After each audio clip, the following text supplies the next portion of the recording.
Hello everyone, good morning. Today we will continue our topic barriers to communication and step to overcome. जो हमारा previous lecture था उसमें ही हमने ये point start कर दिया था। तो उस दिन हमने प्रीवियस लेक्चर में कौन सा टॉपिक किया था उसमें हमने ए और बी दोनों कम्युनिकेशन बैरियर्स के पॉइंट लिए थे और उसे ओवरकम करने के लिए की स्टेप्स भी देखे थे। तो थोड़ा सा हम रिफ़र कर लेते हैं। फर्स्ट वन था हमारा ए, एक्सटर्नल और मैकेनिकल बैरियर्स। उसमें 3 पॉइंट थे, defects in the channel, noise, defects in the organisation and communication system. Second one था हमारा बी, सोशियो साइकोलॉजिकल बैरियर्स। उसमें फर्स्ट था हमारा perception, understanding and third one acceptance. कई ज़्यादा पॉइंट है या ये जो कम्युनिकेशन बैरियर्स है उसमें, और कई ज़्यादा टाइप भी है। तो हमने 2 टाइप देखे थे, जो हमारा ऑर्गेनाइजेशन पॉइंट ऑफ व्यू से जो एक्सटर्नल और मैकेनिकल बैरियर हमने रिफ़र किया, और सोशियो साइकोलॉजिकल बैरियर 2 पॉइंट हमने किए। और थर्ड वन पॉइंट है हमारा सी, कल्चरल बैरियर्स। कल्चरल बैरियर्स में लैंग्वेज बैरियर्स है, हॉस्टाइल स्टीरियोटाइप्स है, इमोशनल डिस्प्ले है और बिहेवियर डिफरेंस है। ये 4 पॉइंट कंसिडर किए जाते हैं। हमारा फोर्थ वन पॉइंट रहेगा सीमेंटिक बैरियर्स। उसमें वन ऑफ द पॉइंट है इंडिविजुअल बैरियर्स। एंड हमारा फिफ्थ वन है sender oriented barriers, badly expressed message, loss in transmission, I attitude and fourth one over under communication. आपको exam में ऐसा नहीं है कि जो कम्युनिकेशन बैरियर्स है तो उसमें फुल क्वेश्चन आपको ऐसा बताया जाएगा कि write down the barriers to communication and step to overcome.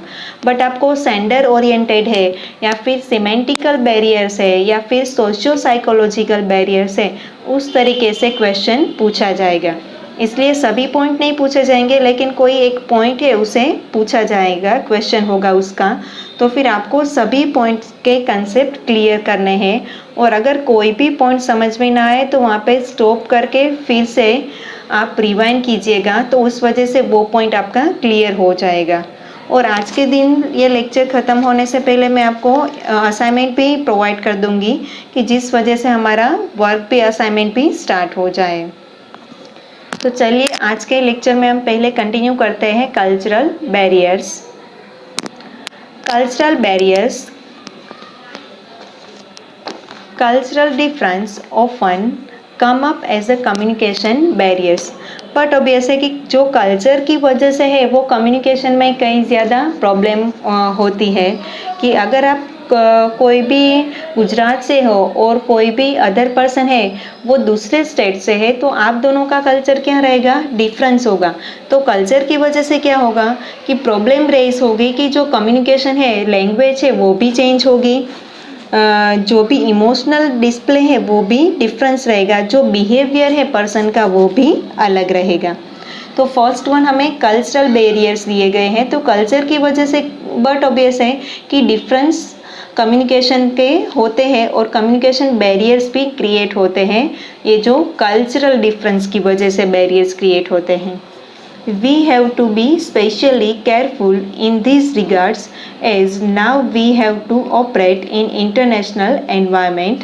But obvious है कि अभी का ये जो मॉडर्न एरा है उसमें कोई एक जगह पे आप जॉब करते हो या फिर एक जगह पे ही आप वर्क करते हो तो वहीं पे आपको कम्युनिकेशन करना है, ऐसा नहीं है। ये जो स्पेशली अभी तो हमें केयरफुली ध्यान रखना चाहिए कि अभी का एनवायरनमेंट क्या है, इंटरनेशनल एनवायरनमेंट है, कि हमें जॉब के लिए या फिर वर्क करने के लिए किसी भी जगह पे जाने की तैयारी होनी चाहिए। इस वजह से हमें जो कल्चरल बैरियर्स क्रिएट होते हैं उसे हमें पहले से ही हमारा माइंडसेट ऐसा होना चाहिए कि वो हम रिमूव कर पाएँ। In multicultural workplace typical of doing business in a global economy, cultural barriers to communication abounded. जो मल्टीकल्चरल वर्क प्लेस होती हैं, आप लार्ज स्केल की कंपनी देख लीजिए, जो ये गूगल है, इन्फोसिस है, रिलायंस है, तो ये सब में क्या होता है कि मल्टी कल्चरल की वहाँ पे कोई एक स्टेट के ही लोग वर्क नहीं करते हैं। अब कोई डिस्ट्रिक्ट वाइज कंपनी ले लो तो वहाँ पे क्या होता है कि जो आपके एरिया के आसपास के लोग होते हैं वही जॉब करते हैं, वर्क करते हैं, कि उस वजह से कल्चरल का वहाँ पे डिफरेंस क्रिएट नहीं होता है। लेकिन ये जो इंटरनेशनल ऑर्गेनाइजेशन होती है, इंटरनेशनल कंपनीज होती है, वहाँ पे क्या होता है कि जो भी ये कंपनी है वहाँ पे कई ज़्यादा बैरियर्स क्रिएट होते हैं कल्चर की वजह से।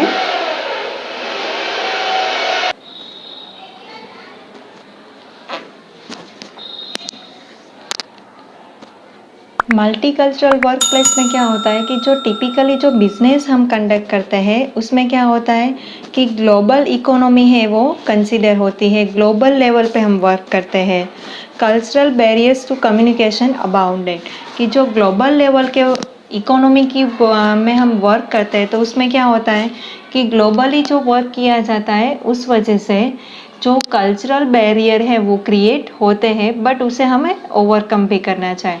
कल्चरल बैरियर्स के आप एग्जांपल देखो तो किस वजह से जो वर्ड्स है, फ्रेज है, सिंबल है, कोई भी एक्शन है, कलर है, इन सब का मीनिंग क्या होता है कि जो भी कंट्रीज है या फिर जो भी कल्चर है उस वजह से ये वर्ड्स, फ्रेज और सिंबल इन सब के मीनिंग है वो डिफरेंट किए जाते हैं, कि सेम मीनिंग नहीं रहता है। जो डिफरेंट कल्चरल बैकग्राउंड होता है उस वजह से वर्ड्स, फ्रेज और सिंबल सभी डिफरेंट रहते हैं, वो सेम रहते नहीं है।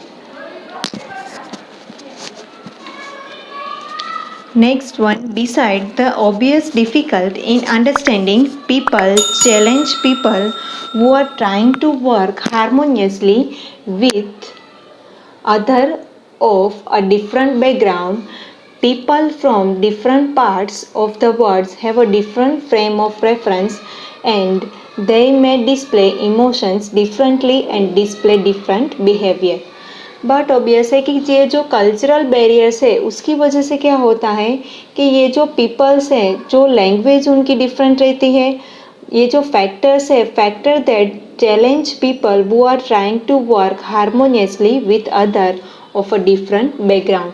कल्चरल बैरियर्स होने के बावजूद भी ये सब क्या ट्राई करते हैं कि हारमोनियसली प्रॉपर वे से विथ कोऑर्डिनेशन, डिफरेंट बैकग्राउंड होने के बावजूद भी वो प्रॉपर वे से वर्क कर पाए। पीपल है, जनरली जो भी पीपल हैं वो different parts of the words have a different frame of reference, कि सभी के पॉइंट ऑफ व्यू से ये जो रेफरेंस है, वर्ड है, वो डिफरेंटली होगा, उनकी इमोशंस है वो डिफरेंटली डिस्प्ले करेंगे और उनका बिहेवियर भी कैसा होगा, डिफरेंटली वो बिहेवियर भी डिस्प्ले होगा, कि हमारा बिहेवियर भी चेंज होगा कल्चर के अकॉर्डिंग, हमारी इमोशंस भी चेंज होगी। उस वजह से हम प्रॉपर वैसे है वो डिफाइन कर पाएंगे कि कल्चरल बैरियर्स किस तरीके से होता है। आपको कल्चरल बैरियर्स देखना हो तो आप कहीं भी जगह पे आप देख सकते हैं कि एक स्टेट का कोई भी पर्सन ले लो और दूसरे स्टेट का कोई पर्सन ले लो तो इजीली आप कल्चरल बैरियर्स है वो देख पाएंगे। जो हमारे डांस है, जो लैंग्वेज है, महाराष्ट्र में मराठी बोली जाती है, गुजरात में हम गुजराती बोलते हैं, तो उस वजह से क्या होगा कि ये जो कल्चरल बैरियर्स है वो लैंग्वेज है, बिहेवियर है, साइन सिंबल है, हमारे रिएक्शन एक्शन है, कलर्स के मीनिंग में भी चेंज होते हैं। इसलिए खास ये कल्चरल बैरियर्स हमें ओवरकम करने की ट्राई करनी चाहिए। तो कल्चरल बैरियर्स में ही हमारा फर्स्ट वन पॉइंट है लैंग्वेज बैरियर्स। लैंग्वेज बैरियर्स में हमें बताया गया है language is a very complex thing and communication between people speaking different language is a difficult. Language एक कॉम्प्लेक्स थिंग है कि कम्युनिकेशन में तो ज़्यादातर प्रॉब्लम होती है स्पीकिंग में, कि ये जो लैंग्वेज है वो कई बार मिक्स हो जाती है, कई बार ऐसी भी प्रॉब्लम होती है कि जो लैंग्वेज हम जिस एरिया में है वहीं की ही हम लैंग्वेज यूज़ करते हैं। तो लैंग्वेज बैरियर्स है वो काफ़ी क्रिएट होता है कल्चरल बैरियर्स में। Language is a way of looking of the word and even skilled translators can find it tricky to convey complex emotion and concept which can lead to misunderstanding।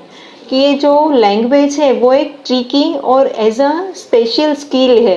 अगर आपके पास proper language skill हो तो फिर कोई भी difficult concept है उसे आप मिसअंडरस्टैंड करने की बजाय प्रॉपर वे से आप समझ भी पाए और किसी और को समझा भी पाएंगे। When you think about how often you misunderstand someone speaking your language, you can imagine how hard it is to get the full meaning from something a person with different cultural background is saying to you. ये जो cultural barriers के depend हमें language barriers बताया गया है कि आप मान लीजिए कि कोई पर्सन है वो जहाँ से आया है उसकी लैंग्वेज अलग है, उसके इमेजिनेशन है। Imagine how hard is to get the full meaning from something a person with different cultural background. आप मान लीजिए, समझ लीजिए कि कोई महाराष्ट्र आए और हमारे सामने मराठी बोले तो फिर हम समझ पाएंगे कि उसने मराठी में क्या बोला है। तो फिर ये हमारे लिए कितना डिफ़िकल्ट हो जाएगा कि उसने क्या बोला है, वो डिफरेंट कल्चरल बैकग्राउंड से बिलोंग करता है। तो फिर हम प्रॉपरली उस पर्सन को जो भी मैसेज है वो समझ भी पाएंगे या फिर नहीं समझ पाएंगे। बट हम ट्राई कर सकते हैं कि ये जो मैसेज है उस हमें मिसअंडरस्टैंड ना करें और प्रॉपरली समझने की ट्राई करें। नेक्स्ट वन है हमारा hostile stereotypes. Inaccurate and hostile stereotypes of people from other place can be a barriers to communication in the workplace। Inaccurate और हॉस्टाइल स्टीरियोटाइप है या फिर कोई स्टीरियोटाइप पर्सन है, पीपल है, तो उसका क्या कम्युनिकेशन है वो वर्क प्लेस में बैरियर्स ज़्यादा क्रिएट होगा।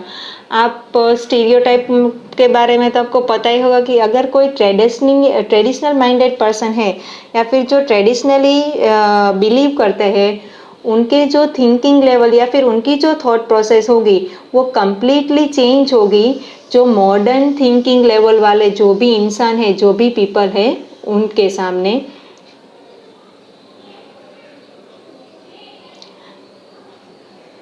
Stereotype are assumption people make about the treat of member of a group. के स्टीरियोटाइप अजम्पशन की वजह से क्या होता है कि हम उस पीपल को भी वैसे ही ट्रीट करते हैं कि अगर आपका ट्रेडिशनली माइंडेड है तो फिर क्या कहेंगे, कई लोग ऐसे होंगे कि लड़कियों को ये नहीं करना चाहिए, ज़्यादा पढ़ाई नहीं करनी चाहिए, वहाँ पे नहीं जाना चाहिए, ये वर्क नहीं करना चाहिए। तो इस वजह से क्या होगा कि उनके अजम्पशन क्या रहेंगे, कम्प्लीटली अलग रहेंगे और वो आपको ट्रीट भी कैसे करेंगे, कम्प्लीटली अलग ही करेंगे कि लड़कियों को काम ही करना चाहिए, उस तरीके से ट्रीट करेंगे जो आपको या फिर मुझे भी बिल्कुल भी पसंद नहीं आएगा।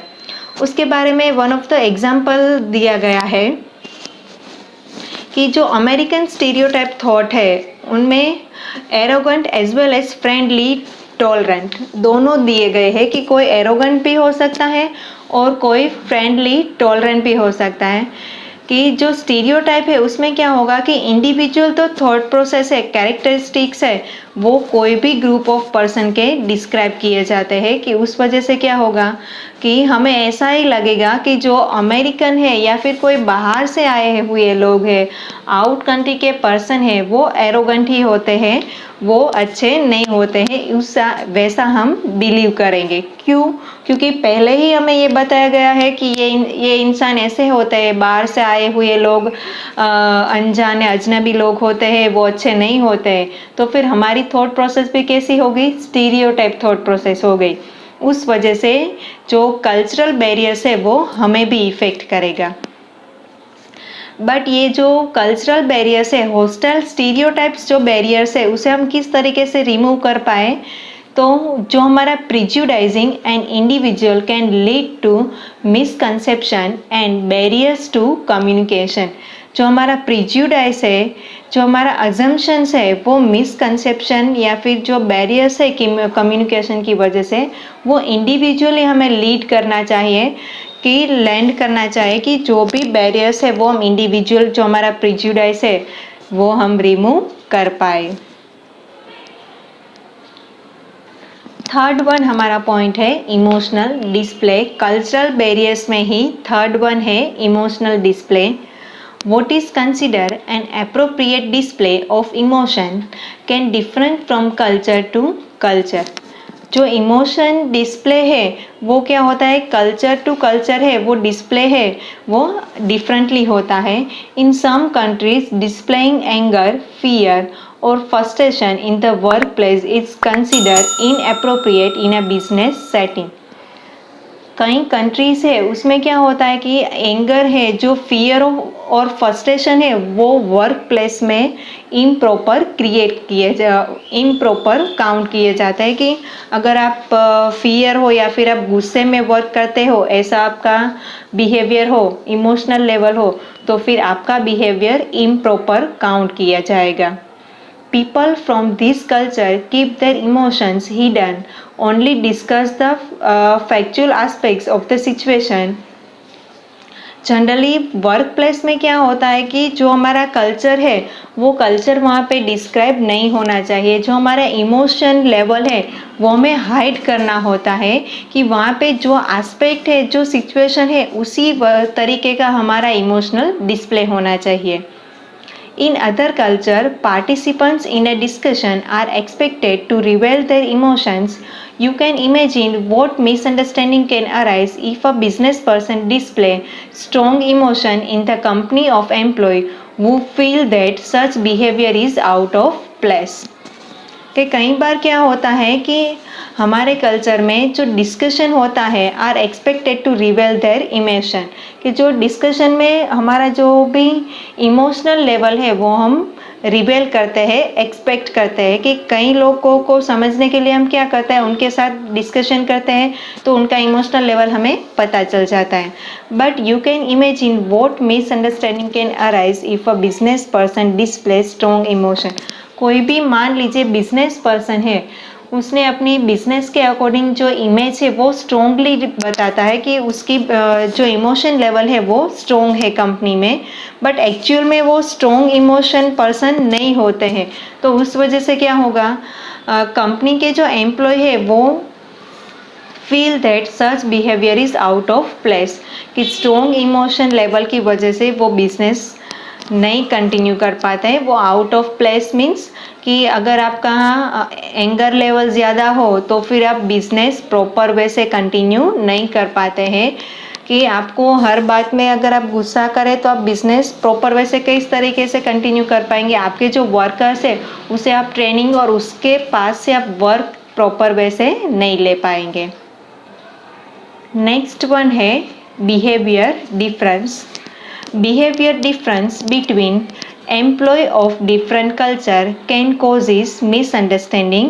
ये जो बिहेवियर डिफरेंस है वो भी बहुत इंपॉर्टेंट पॉइंट है कि हमारे बिहेवियर की वजह से सब कुछ हम बता सकते हैं, सब कुछ डिस्प्ले हो जाता है। अगर हमारा मेंटल लेवल बिहेवियर हमारा स्ट्रांगली हो, हमारी पर्सनालिटी प्रॉपर हो, तो फिर एम्प्लॉय है वो कोई भी कल्चर में हो वो मिसअंडरस्टैंडिंग नहीं होगा, जो भी पॉइंट्स होगा वो प्रॉपरली अंडरस्टैंड कर पाएगा।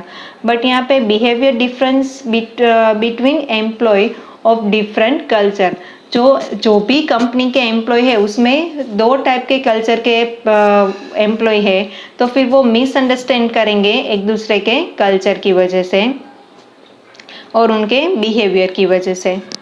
Every culture has guideline about what is consider appropriate behaviour. सभी कल्चर की गाइडलाइन है कि जो भी बिहेवियर है वो एप्रोप्रिएट कब कंसिडर किया जाता है।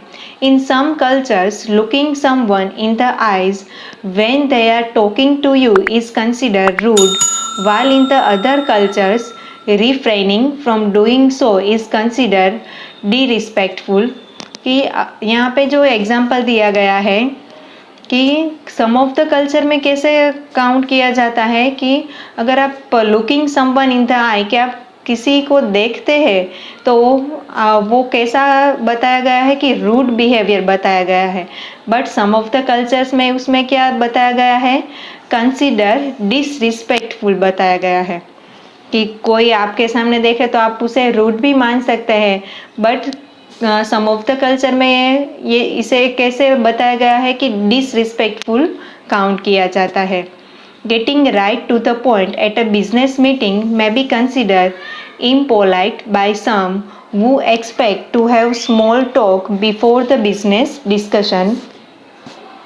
कि राइट पॉइंट में यहाँ पे बताया गया है कि बिजनेस मीटिंग में जो इम्पोलाइट बाय सम वो expect to have small talk before the business discussion, कि बिजनेस डिस्कशन स्टार्ट होने से पहले सम ऑफ द टॉक है वो अरेंज की गई है।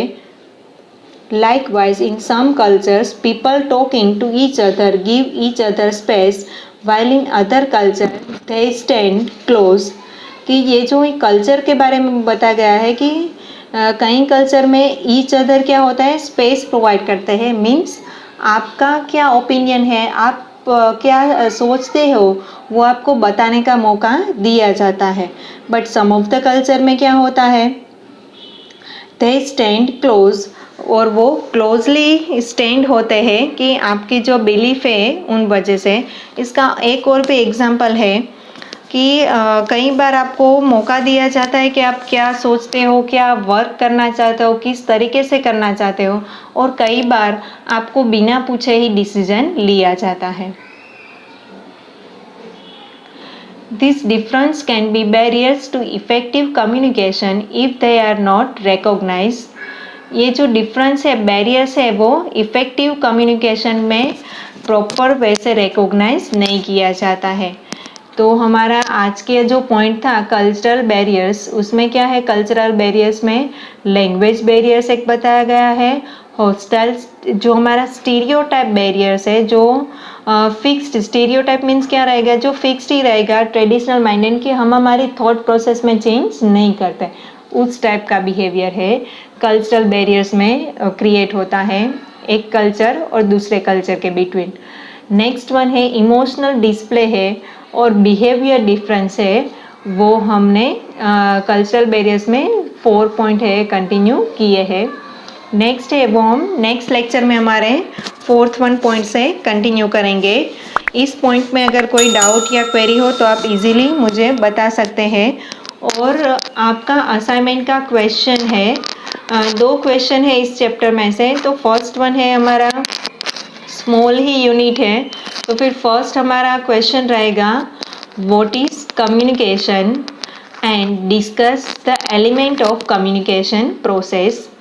असाइनमेंट में आप सबको कोई एक बुक नहीं प्रिपेयर करनी है, आप ऐसे ही नोट कर सकते हैं, बट आपको यूनिट वाइज असाइनमेंट मुझे सबमिट करना रहेगा। तो एक ये जो आज का यूनिट है उसके 2 क्वेश्चन रहेंगे। फर्स्ट 1 क्वेश्चन आज के लेक्चर में मैं आपको दे देती हूँ। जो हमारा फर्स्ट पॉइंट हमने कंप्लीट कर लिया है, what is communication, discuss the elements of communication process, ये हमारा फर्स्ट असाइनमेंट क्वेश्चन रहेगा। सेकेंड क्वेश्चन हमारे ये जो बैरियर्स है वो कंप्लीट हो जाएंगे, उसके बाद आपको सेकेंड क्वेश्चन भी मिल जाएगा। असाइनमेंट के रिगार्डिंग कोई भी क्वेरी या डाउट हो तो फिर आप मुझे मैसेज कर दीजिएगा, तो फिर हम ऑनलाइन लेक्चर भी वन ऑफ द अरेंज कर लेंगे कि जिसमें आप सबके कोई भी डाउट्स या क्वेरी हो वो हम सॉर्ट आउट कर लेंगे। Okay, take care, stay safe.